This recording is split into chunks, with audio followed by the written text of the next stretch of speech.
দেশনেত্রী বেগম খালেদা জিয়া দীর্ঘ 4 মাস পরে আমাদের মাঝে ফিরে আসছে, এটা যেন ঈদের উৎসব আমাদের কাছে মনে হচ্ছে। ইনশাআল্লাহ আমাদের কাছে সবচাইতে বেশি আনন্দময় লাগতেছে। ম্যাডাম আসতেছে, দীর্ঘদিন পরে অসুস্থ ছিলেন, সুস্থ হয়েছেন, আশা করি আরো সুস্থ হয়ে যাবেন, সামনের দিকে আমরা এগিয়ে যাব। ম্যাডাম বাংলাদেশের প্রাইম মিনিস্টার হবে, সেটাই আমাদের প্রত্যাশা, সেই আশা আমরা করি। আমাদের অনেক আনন্দ লাগতেছে, যেটা ভাষায় প্রকাশ করার মতো নয়।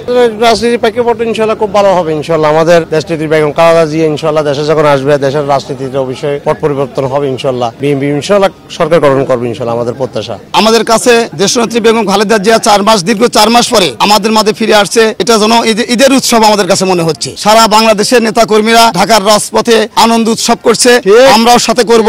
আর আমরা সবসময় দোয়া করি ম্যাডামের জন্য, যেন ম্যাডাম সুস্থ হয়ে, আমাদের বিএনপির চেয়ারপারসন বেগম খালেদা জিয়া সুস্থ হয়ে আবারও এদেশের 18 কোটি মানুষের মাঝে তার 30 দফা, তারেক রহমানের ঘোষিত 31 দফা কর্মসূচি যেন গ্রামগঞ্জে ছড়িয়ে দিতে পারে, এটাই আমাদের প্রত্যাশা। আমরা 4 মাস পরে আমাদের নেত্রী আমাদের মাঝে ফিরে আসিতেছে, এই জন্য আমাদের মনের আনন্দে উচ্ছ্বাসে আমরা ঢাকাতে অবস্থান করছি।